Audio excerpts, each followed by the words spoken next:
We're in the northeast of England today and I've actually bumped into Paul Reeves, UK Sales Manager of ROMI. Paul, good to see you as always. We're one of your clients here. Yeah. I know 2017 was a record year, so tell us a bit more.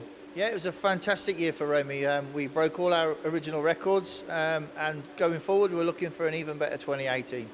And how did the Blue Circle event go in December? Fantastic. It's during the month of November we run the Blue Circle event.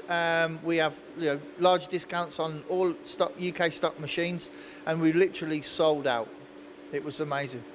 And we're here early part of 2018. How's this panning out so far? Yeah, a lot of inquiries. We're already putting machines in, really just keeping up the momentum that we generated in 2017. So far it's been a good start to the year. And this here with Maddison Technology, another new client? Yeah, we've been dealing with John for about the last 6 months. He took a machine through the Blue Circle event. Early December it was put in. It's his second machine and he's really growing and we're here to support him.